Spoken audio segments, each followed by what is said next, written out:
ओम श्री दुर्गाय नमः।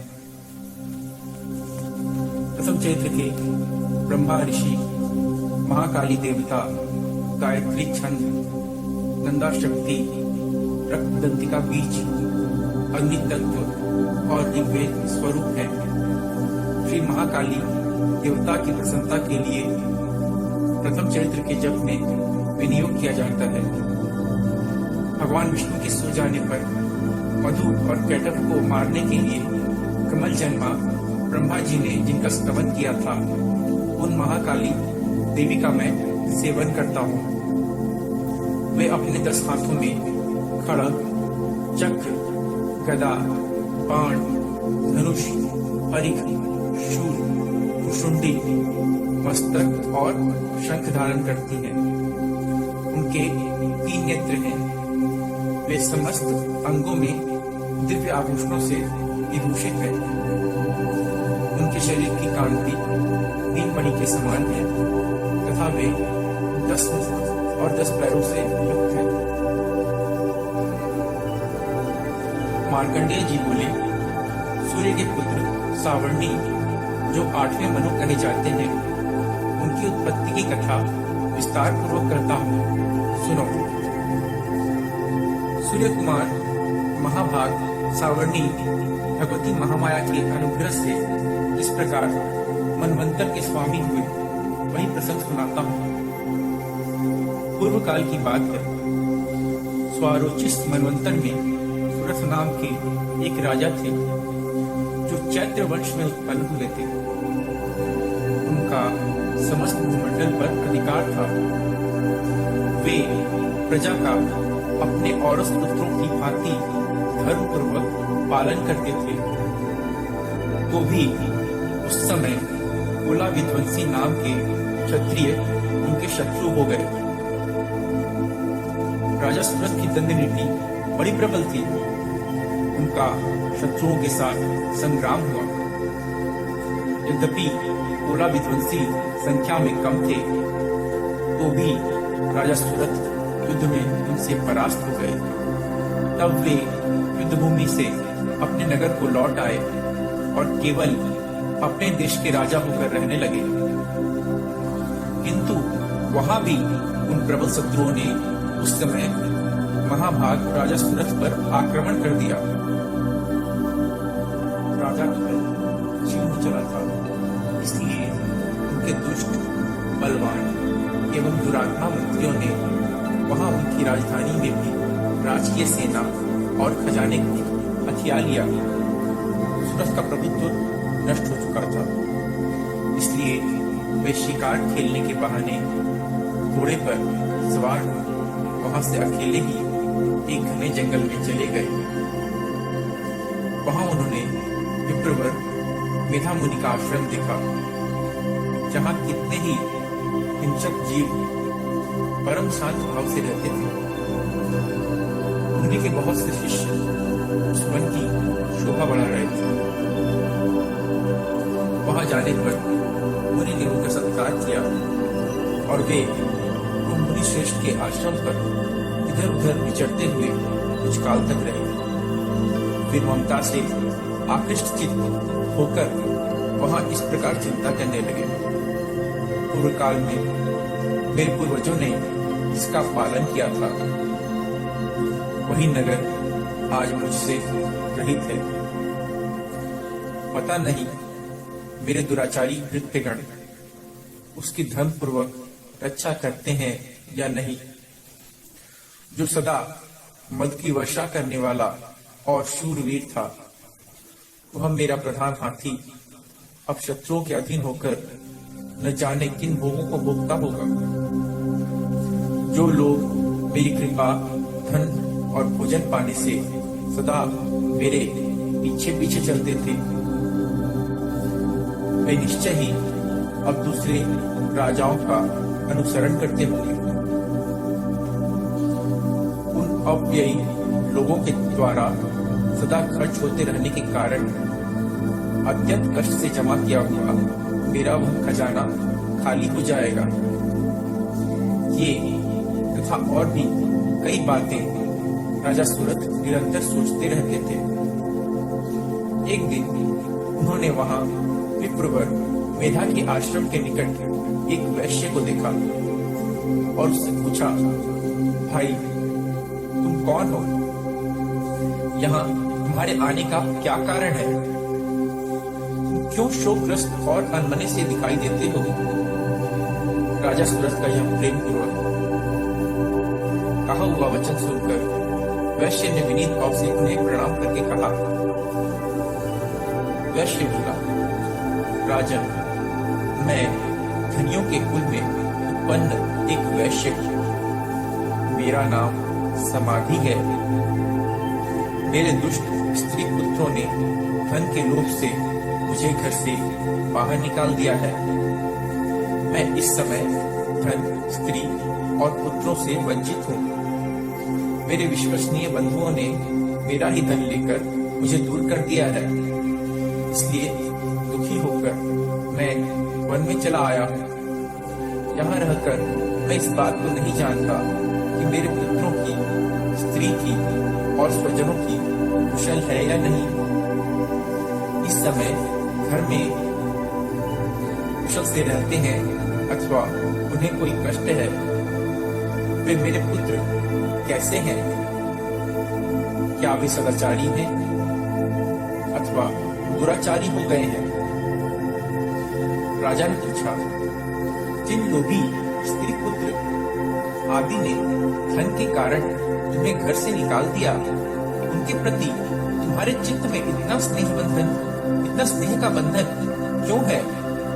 वैश्य बोला, आप मेरे विषय में जैसी बात करते हैं वह सब ठीक है, किंतु क्या करूं?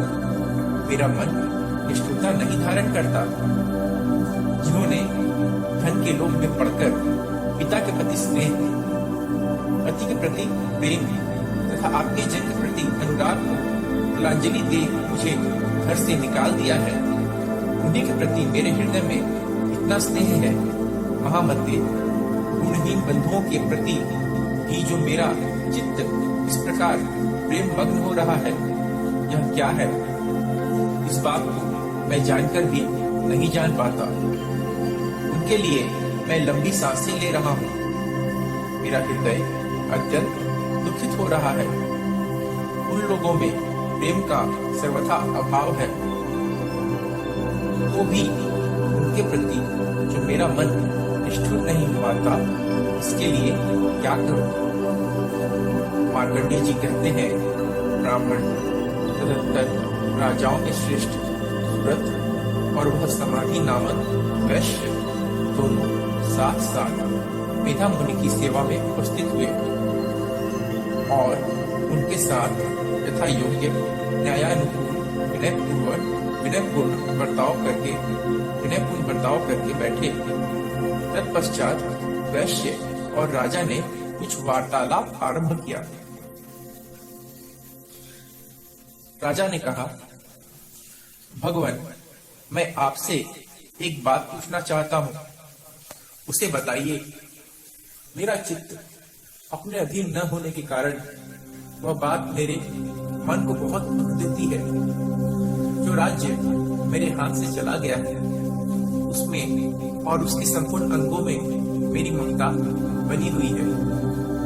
मुनिश्रेष्ठ, यह जानते हुए भी कि वह अब मेरा नहीं है, अज्ञानी की भांति मुझे उसके लिए दुख होता है। यह क्या है? इधर यह वैश्य भी घर से अपमानित होकर आया है। इसके पुत्र, स्त्री और भित्तियों ने इसे छोड़ दिया है। स्वजनों ने भी इसका परित्याग कर दिया है, तो भी यह उनके प्रति अत्यंत हार्दिक स्नेह रखता है।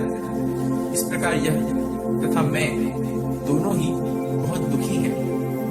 जिसमें प्रत्यक्ष दोष देखा गया है, उस विषय के लिए भी हमारे मन में ममता जनित आकर्षण पैदा हो रहा है।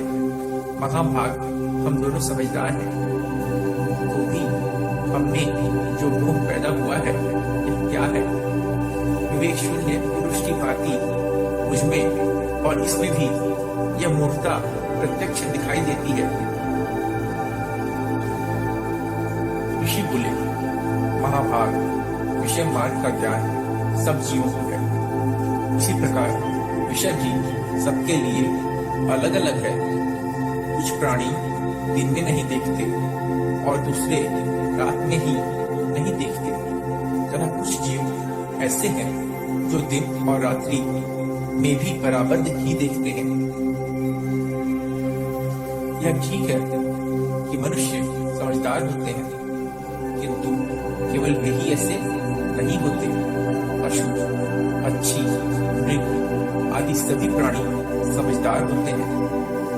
मनुष्यों की समझ भी वैसे ही होती है जैसी उन मृग और पक्षियों की होती है, तथा जैसी मनुष्यों की होती है वैसे ही उन मृग पक्षी आदि की होती है। यह तथा अन्य बातें भी प्रायः दोनों में समान ही है। समझ होने पर भी उन पक्षियों को तो देखो, ये स्वयं भूख से पीड़ित होते हुए भी मोहवश बच्चों की चोंच में कितने चाव से अन्न के दाने डाल रहे हैं। नरश्रेष्ठ, क्या तुम नहीं देखते कि ये मनुष्य समझदार होते हुए भी मोहवश अपने किए हुए उपकार का बदला पाने के लिए पुत्रों की अभिलाषा करते हैं? यद्यपि उन सब में समझ की कमी नहीं है, तथापि वे संसार की स्थिति बनाए रखने वाले भगवती महामाया के प्रभाव द्वारा ममतामय भंवर से युक्त मोह के गहरे गर्त में गिराए गए हैं। इसलिए इसमें आश्चर्य नहीं करना चाहिए। जगदीश्वर भगवान विष्णु की योग निद्रा रूपा जो भगवती महामाया है, उन्हीं से यह जगत मोहित हो रहा है। वे भगवती महामाया देवी ज्ञानी को विचित्र बलपूर्वक खींचकर मुंह में डाल देती है। वे ही इस संपूर्ण चराचर जगत की सृष्टि करती है, तथा वे ही प्रसन्न होने पर मनुष्यों को मुक्ति के लिए वरदान देती है। वे ही परा विद्या, संसार बंधन और मोक्ष की हेतुभूता सनातनी देवी तथा संपूर्ण ईश्वरों की भी अधीश्वरी है।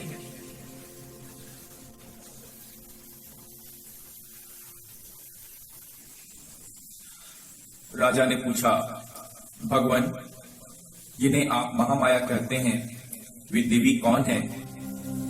ब्राह्मण, उनका आविर्भाव कैसे हुआ तथा उनके चरित्र कौन कौन हैं? ब्रह्मवेत्ताओं में श्रेष्ठ महर्षि उन देवी का जैसा प्रभाव हो, जैसा स्वरूप हो और जिस प्रकार प्रादुर्भाव हुआ हो, वह सब मैं आपके मुख से सुनना चाहता हूँ। ऋषि बोले, राजन, वास्तव में तो वे देवी नित्य स्वरूपा ही है। संपूर्ण जगत उन्हीं का रूप है तथा उन्होंने समस्त विश्व को व्याप्त कर रखा है। तथापि उनका प्राकट्य अनेक प्रकार से होता है, वह मुझसे सुनो। यद्यपि वे नित्य और अजन्मा हैं, तथापि जब देवताओं का कार्य सिद्ध करने के लिए प्रकट होती हैं, उस समय लोक में उत्पन्न हुई कहलाती हैं। कल्प के अंत में जब संपूर्ण जगत विकारणों में निमग्न हो रहा था और सबके प्रभु भगवान विष्णु शेषनाग की सैया बिछाकर योग निद्रा का आश्रय ले सो रहे थे, उस समय उनके कानों के मैल से दो भयंकर असुर उत्पन्न हुए, जो मधु और कैठव के नाम से विख्यात थे। वे दोनों ब्रह्मा जी का वध करने को तैयार हो गए। भगवान विष्णु की नाभि कमल में विराजमान प्रजापति ब्रह्मा जी ने जब उन दोनों भयानक असुरों को अपने पास आया और भगवान को सोया हुआ देखा, तब एकाग्रचित्त होकर उन्होंने भगवान विष्णु को जगाने के लिए उनके नेत्रों में निवास करने वाली योग निद्रा का स्तवन आरंभ किया। जो इस विश्व की अधीश्वरी, जगत को धारण करने वाली, संसार का पालन और संहार करने वाली तथा तेजस स्वरूप भगवान विष्णु की अनुपम शक्ति है, उन्हीं भगवती निद्रा देवी की भगवान ब्रह्मा स्तुति करने लगे। ब्रह्मा जी ने कहा, देवी तुम ही स्वाहा, तुम ही स्वधा और तुम ही वसत्कार हो। स्वर भी तुम्हारे ही स्वरूप हैं। तुम ही जीवनदायिनी सुधा हो। नित्य अक्षर प्रणव में अकार, उकार, मकार इन 3 मात्राओं के रूप में भी स्थित हो तथा इन 3 मात्राओं के अतिरिक्त जो बिंदु रूपा नित्य अर्ध मात्रा है, जिसका विशेष रूप से उच्चारण नहीं किया जा सकता, वह भी तुम ही हो। देवी तुम ही संध्या, सावित्री तथा परम जननी हो। देवी तुम ही इस विश्व ब्रह्मांड को धारण करती हो। तुमसे ही इस जगत की सृष्टि होती है। तुम्ही से इसका पालन होता है और सदा तुम ही कल्प के अंत में सबको अपना ग्रास बना लेती हो। जगन्मयी देवी, इस जगत की उत्पत्ति के समय तुम सृष्टि रूपा हो, पालन काल में स्थिति रूपा हो तथा कल्पांत के समय संहार रूप धारण करने वाली हो। तुम्ही महाविद्या, महामाया, महामेधा, महास्मृति, महामोह रूपा, महादेवी और महास्तुरी हो। तुम्ही तीनों गुणों को उत्पन्न करने वाली सबकी प्रकृति हो।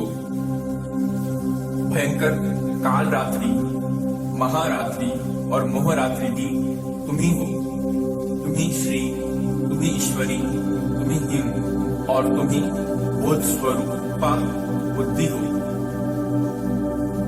लज्जा, पुष्टि, तुष्टि, शांति और क्षमा भी तुम्ही हो। तुम खड्गधारिणी, शूलधारिणी, घोरूपा तथा गदा, चक्र, शंख और धनुष धारण करने वाली हो। बाण, भुशुंडी और परिघ ये भी तुम्हारे अस्त्र हैं। तुम सौम्य और सौम्यतर हो। इतना ही नहीं, जितने भी सौम्य एवं सुंदर पदार्थ हैं, उन सबकी अपेक्षा तुम अत्यधिक सुंदरी हो। पर और अपर सबसे परे रहने वाली परमेश्वरी तुम ही हो। सर्वस्व रूपे, कहीं भी सत असत रूप जो भी कुछ वस्तुएं हैं और उन सबकी जो शक्ति है वह तुम ही हो।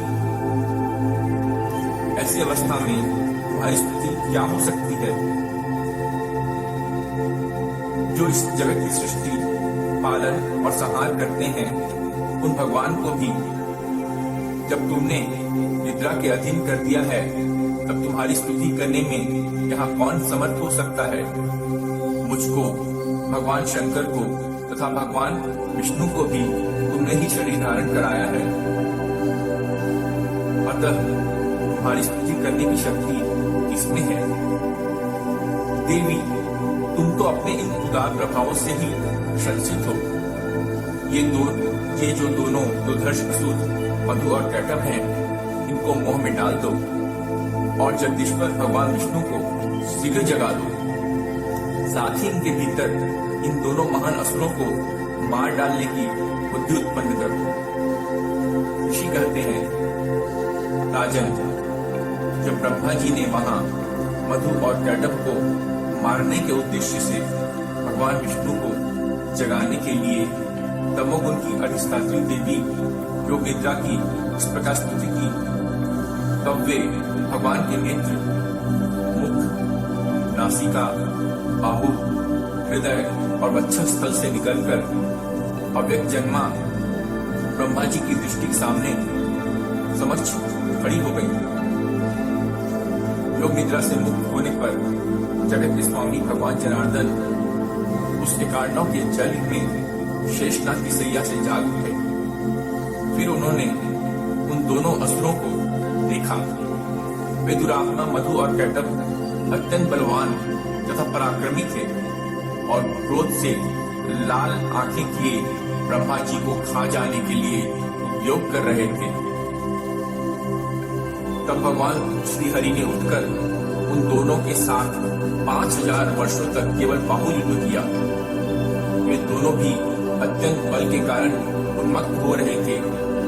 इधर महामाया ने भी उन्हें मोह में डाल रखा था। इसलिए वे भगवान विष्णु से कहने लगे, हम तुम्हारी वीरता से संतुष्ट हैं, तुम हम लोगों से कोई वर मांगो। श्री भगवान बोले, यदि तुम दोनों मुझ पर प्रसन्न हो तो अब मेरे हाथ से मारे जाओ।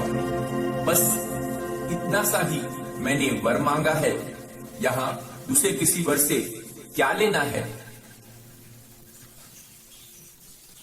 ऋषि कहते हैं, इस प्रकार धोखे में आ जाने पर जब उन्होंने संपूर्ण जगत में जल ही जल देखा, तब कमल नयन भगवान से कहा, जहां पृथ्वी जल में डूबी हुई न हो, जहां सुखा स्थान हो, वहीं हमारा वध करो। ऋषि कहते हैं, तब तथास्तु कहकर शंख, चक्र और गदा धारण करने वाले भगवान ने उन दोनों के मस्तक अपनी जांघ पर रखकर चक्र से काट डाले।